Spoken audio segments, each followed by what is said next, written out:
दोस्तों, जिस मोहन भागवत को हम सब आरएसएस का सबसे बड़ा चेहरा मानते हैं, जो नरेंद्र मोदी के सबसे बड़े वैचारिक संरक्षक माने जाते हैं, अगर वही मोहन भागवत मंच पर खड़े होकर के एक एक करके ऐसे ऐसे गुण गिनवाने लगे जो एक असली नेता में होने चाहिए, और आप ध्यान से देखें तो पाएंगे कि उनमें से एक भी गुण नरेंद्र मोदी में नहीं है, तो इसका मतलब क्या निकाला जाए। जब आरएसएस चीफ खुले तौर पर कहते हैं कि असली नेता वो है जो पर्दे के पीछे रह करके काम करे, भाषण न दे, चुनाव जीतने को ही सफलता न माने, उपदेश देने से बचे, दूसरों के गुणों की तारीफ करे, अपनी सफलता और शोहरत को टीम के साथ बांटे और सामने वाले चेहरे पर एक एक बात ठीक इसके उलट फिट बैठती हो, तो ये इशारा किसकी तरफ है बताने की जरूरत नहीं है। दूसरी तरफ बीजेपी के प्रवक्ता कुछ और ही राग अलाप रहे हैं। मंच पर नरेंद्र मोदी को विश्व गुरु बताया जा रहा है, अखबारों में उन्हें एकमात्र संकट मोचन कहा जाता रहा है, टीवी स्टूडियो में उन्हें युग पुरुष घोषित किया जा रहा है, और उसी वक्त उनकी अपनी मूल संस्था का सबसे बड़ा नेता उन्हीं की परिभाषा को नकार रहा है।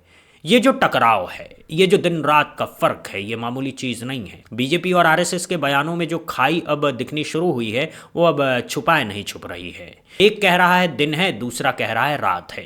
एक जिसे पूरब बता रहा है, दूसरा उसे पश्चिम बता रहा है। नमस्कार, आप सभी का। आगे बढ़ते हैं और एक एक करके पूरी तस्वीर खोलते हैं। सवाल सीधा और बहुत गंभीर भी है। क्या मोदी और शाह की गुजराती जोड़ी के दिन अब पूरे हो चुके हैं? क्या बीजेपी और आरएसएस दोनों का मन अब इस जोड़ी से भर गया है? क्या ये जोड़ी अब आरएसएस के माथे पर एक ऐसा बोझ बन चुकी है जिसे न तो और आगे ढोना संभव है और ना ही माथे से पटकना आसान है? मोहन भागवत ने बीते दिनों मुंबई में जनजी के साथ जो लंबा संवाद किया, उसमें उन्होंने जो जो बातें कही, अगर आप उन्हें ध्यान से सुनेंगे तो खुद ही हैरान रह जाएंगे। कहीं ना कहीं ये एहसास होगा कि आखिर इस देश में हो क्या रहा है और आरएसएस असल में कहना क्या चाहता है। भागवत ने मंच पर बड़ी शांति से समझाया कि असली नेतृत्व का मतलब भाषण देना नहीं है, चुनाव जीतना नहीं है, लोगों को उपदेश देना नहीं है। असली नेता तो पर्दे के पीछे रह करके काम करता है और अपनी सफलता, अपनी शोहरत, अपने भौतिक फायदे सबके साथ बांटता है। उन्होंने संस्कृत के एक श्लोक का हवाला देकर के 5 गुण गिनवाए, जिनमें ज्ञान होना, दूसरों की तारीफ करना, शेयर करना, संघर्ष में योद्धा की तरह डटे रहना और सबसे बड़ी बात, लोगों को प्रकाश की ओर ले जाना शामिल है। 2 साल से आप मैन मेकिंग कर रहे हैं, हम छोटा सा प्रयास कर रहे हैं। What are the 3 qualities that you think leaders of tomorrow should have in India and across the world? 3 qualities यदि आपको लगती है नेक्स्ट जनरेशन के लिए। देखिए, लीडरशिप के लिए पहली बात है, you have to lead from within, lead by example. तो लीडरशिप यानी टीम वर्क चलाना। लीडरशिप कहने के बाद हमारे सामने वो चित्र आता है, सामने आ रहा है, भाषण कर रहा है, चुनाव जीत रहा है, लोगों को उपदेश कर रहा है। इससे नहीं होता है। Real leaders are those who remain behind, they work from within. Sir, that is sorry to interrupt you. That is why we have you today here. That is why we requested you as the chief guest here. I don't see myself as leader, as a person. But anyway, secondly, leaders' behavior.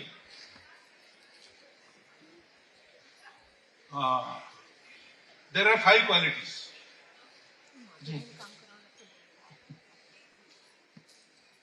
शास्त्रे त्यागी, पात्रे त्यागी, रणे रागी, भागी परिजनैः सह. So he knows all the things and he appreciates qualities. Patre tyagi, gune ragi, appreciate the qualities. He shares, bhagi parijanes, shares with all others. Whatever he gets, kirti, prasiddhi, success, material gains, he shares. Shastre bodha, he knows the science. Rane yodha, if there is strife, he is a warrior. Prabhu Panchaguni Bhave. These are the 5 qualities of the leaders. And thirdly, leadership is to lead people to light. Not only material, also spiritual. Leadership is to create leaders. It is not to Lead by thyself only. My leadership to create leader. अब जरा तराजू लाइए, एक तरफ इन गुणों को रखिए, दूसरी तरफ पिछले 11 साल के प्रधानमंत्री नरेंद्र मोदी को रखिए। भाषण की बात करें तो शायद ही कोई प्रधानमंत्री होगा जिसने इतने भाषण दिए हों। हर छोटे बड़े कार्यक्रम में, हर विदेशी दौरे पर, हर चुनावी रैली में बस भाषण ही भाषण। चुनाव जीतने की बात करें तो चुनाव जीतने को ही सर्वोच्च सफलता मानने वाला यही तंत्र है। एक एक चुनाव में जिस तरह से सारे संसाधन झोंक दिए जाते हैं, चुनाव आयोग तक पर सवाल उठते हैं, वोट चोरी के आरोप लगते हैं, ईवीएम की विश्वसनीयता पर बहस होती है और फिर हर जीत को अभूतपूर्व बता करके ढोल पीटा जाता है। ये सब इसी दरबार की देन है। उपदेश की बात करें तो मन की बात के 100 से ज़्यादा एपिसोड में देश ने उपदेश ही उपदेश सुने। पर्दे के पीछे रह करके काम करने की बात करें तो यहाँ तो हर उद्घाटन, हर शिलान्यास, हर योजना, हर तस्वीर, हर होर्डिंग, हर विज्ञापन के केंद्र में सिर्फ एक ही चेहरा नजर आता है। पर्दे के पीछे रहना तो दूर, यहाँ तो कैमरे भी पीछे रह जाते हैं। और सबसे मजेदार बात, ज्ञान वाली बात। मोहन भागवत कह रहे हैं कि नेता के पास ज्ञान होना चाहिए। अब ये बात किसकी तरफ इशारा है, समझने वाले समझ जाएंगे। प्रधानमंत्री के शैक्षणिक डिग्रियों को लेकर के बरसों से सवाल उठ रहे हैं। मामला एक अदालत से दूसरी अदालत तक घूम रहा है और कोई साफ जवाब नहीं आ पा रहा है। इसके अलावा जब भी उन्होंने मंच से कोई ज्ञान बांटा है वो दुनिया भर में चर्चा का विषय बना है। नाले की गैस से चाय बनने से लेकर के बादलों के पीछे छिपकर रडार को धोखा देने तक, A² + B² से लेकर के मदरलैंड फादरलैंड तक, ये पूरा ज्ञान अब देश के जनमानस का हिस्सा बन चुका है।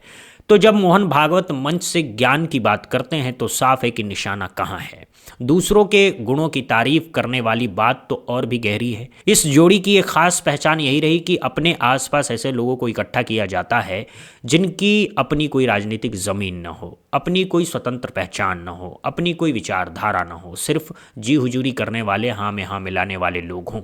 जो भी थोड़ा दिमाग लगाता है, थोड़ा असहमत होता है, थोड़ा अपनी बात रखता है, उसे धीरे से किनारे कर दिया जाता है।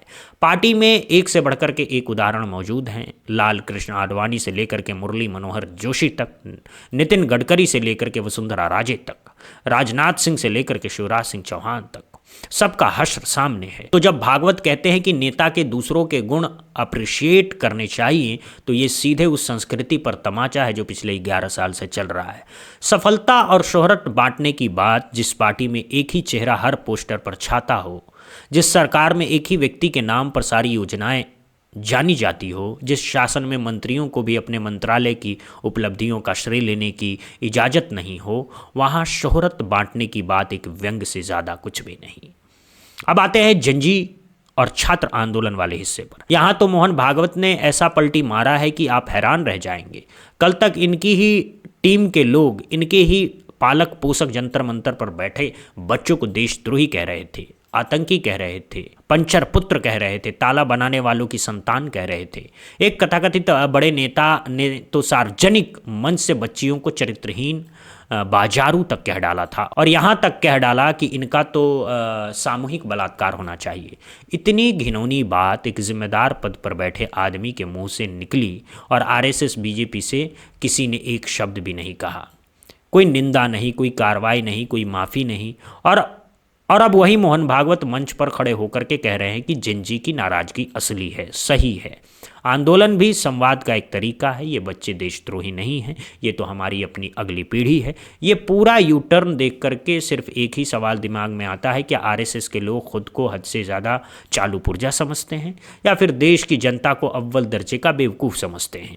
असल में ये पलटी यूं ही नहीं आई, ये पलटी तब आई जब पैरों तले ज़मीन खिसकनी शुरू हो गई, जब बांकीपुर से लेकर के तमाम इलाकों तक इनका अपना मूल वोटर सवाल पूछने लगा, जब जंजी सड़कों पर उतर करके पूछने लगी है कि रोजगार कहाँ है, पेपर लीक क्यों हो रहे हैं, मेडिकल की सीटें क्यों घट रही हैं, जब ये समझ में आने लगा कि गाली गलौज की रणनीति उल्टी पड़ रही है, तो अचानक से भाषण की भाषा बदल गई।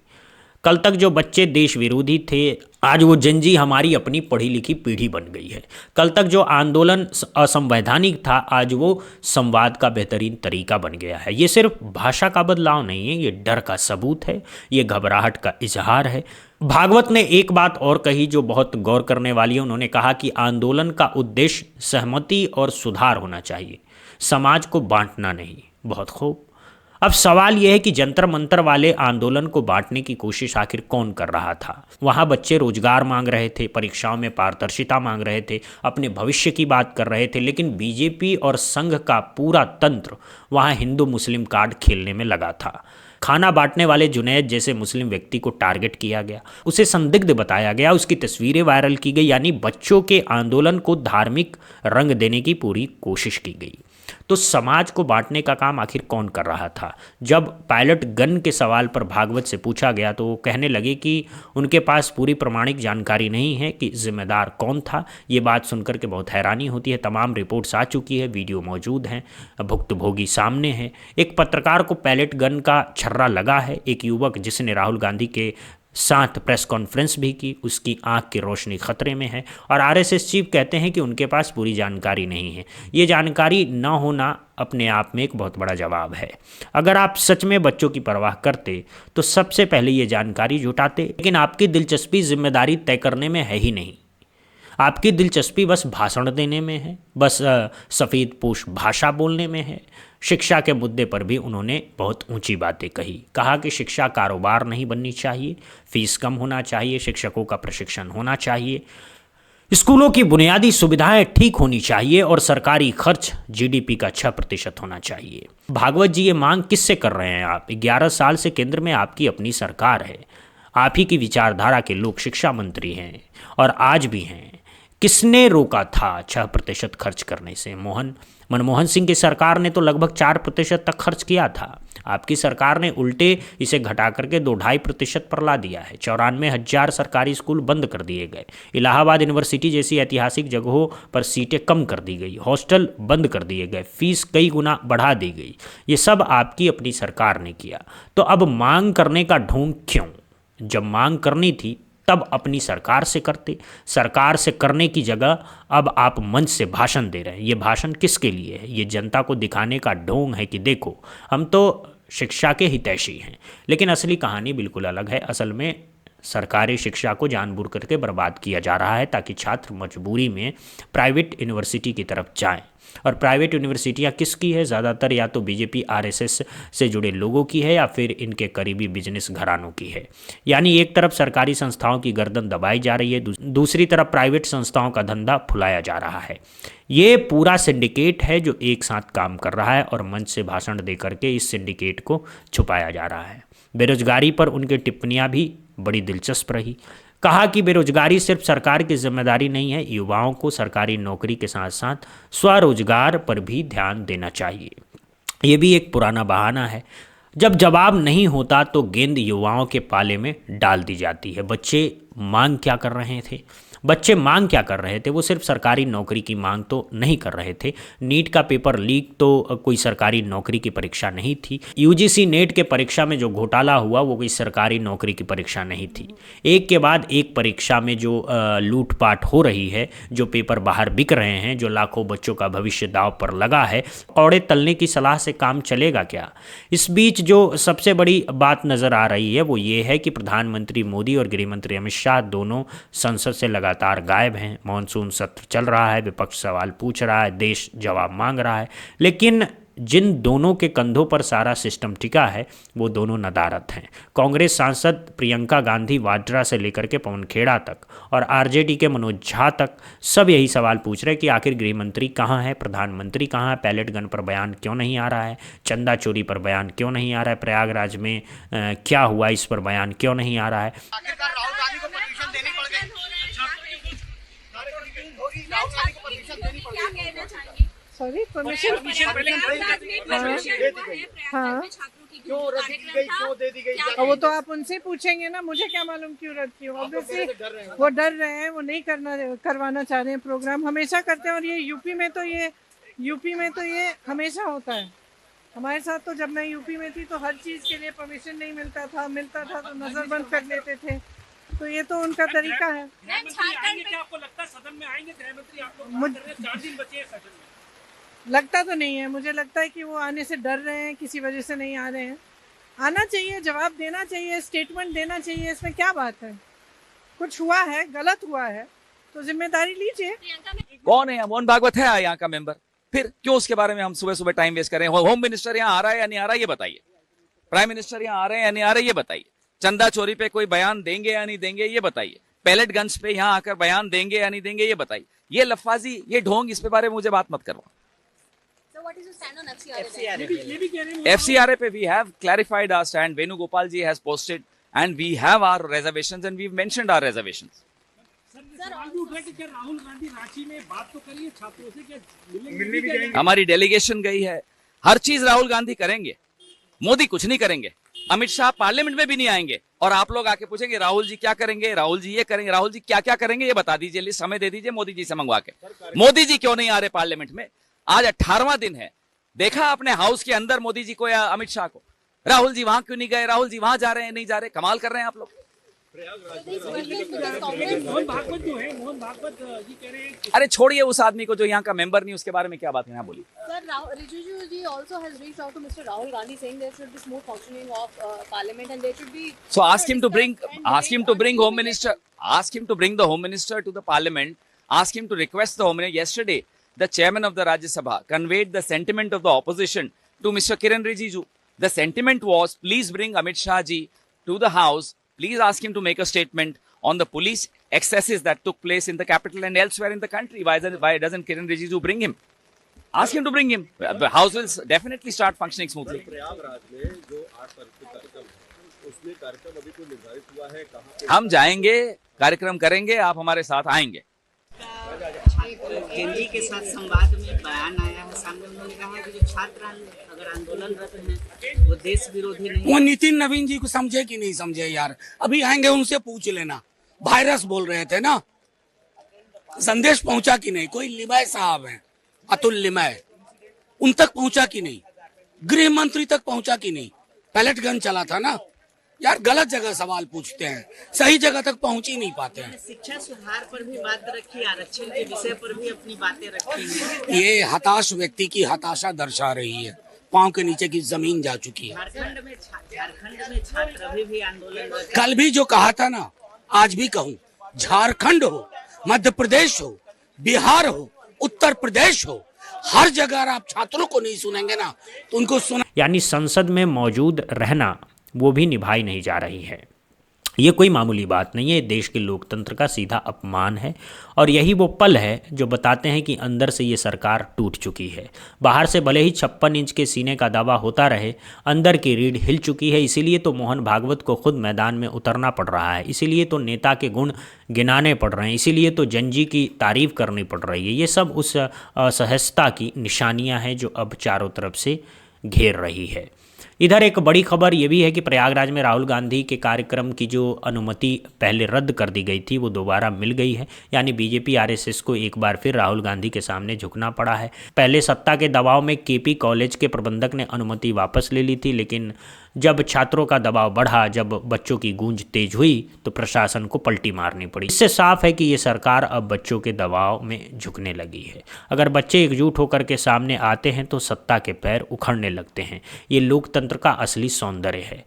पूरी तस्वीर को जोड़ करके देखा जाए तो कुछ बातें बिल्कुल साफ हो जाती है। पहली बात, बीजेपी और आरएसएस अब एक सुर में नहीं बोल रहे हैं। बीजेपी का प्रचार तंत्र मोदी को महामानव बताने में लगा है, जबकि आरएसएस मंच से नेता के गुण गिना करके मोदी की परिभाषा को सिरे से खारिज कर रहा है। दूसरी बात, कल तक जिन बच्चों को देशद्रोही कहा जा रहा था, आज उन्हें अगली पीढ़ी की सबसे ईमानदार पौध बताया जा रहा है। ये पलटी सिर्फ रणनीति की नहीं है, ये हार का इजहार है। तीसरी बात, प्रधानमंत्री और गृहमंत्री दोनों संसद से गायब हैं।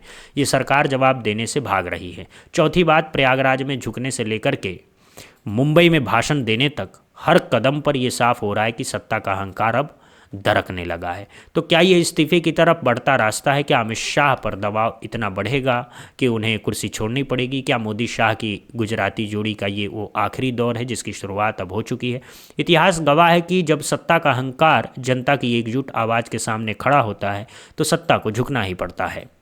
इंदिरा गांधी जैसी मजबूत नेता को इमरजेंसी के बाद जनता ने उखाड़ फेंका था। किसान आंदोलन के सामने इसी सरकार को तीनों कृषि कानून बिल वापस लेने पड़े थे। अब जब बच्चे, महिलाएं, विपक्ष, यहाँ तक कि खुद आरएसएस भी अंदर ही अंदर असहज नज़र आ रहा है, तो ये इशारा किधर का है समझने वाले समझ जाएंगे। इस्तीफ़ा एक दिन में नहीं होता, लेकिन ज़मीन एक दिन में तैयार भी नहीं होता, और वो ज़मीन अब तैयार होती हुई साफ दिख रही है। ये जो भागवत की चुप्पी टूटी है, ये जो पलटी मारी गई है, ये जो संसद से गायब रहने की मजबूरी बनी है, ये सब उसी बड़ी तस्वीर के छोटे छोटे टुकड़े हैं जो एक साथ जुड़ करके एक बड़ा संकेत दे रहे हैं। बहरहाल अभी के लिए बस इतना ही। आप जुड़े रहिए, नज़र बनाए रखिए, क्योंकि आने वाले दिन बहुत निर्णायक होने वाले हैं। जय हिंद, जय भारत, वंदे मातरम।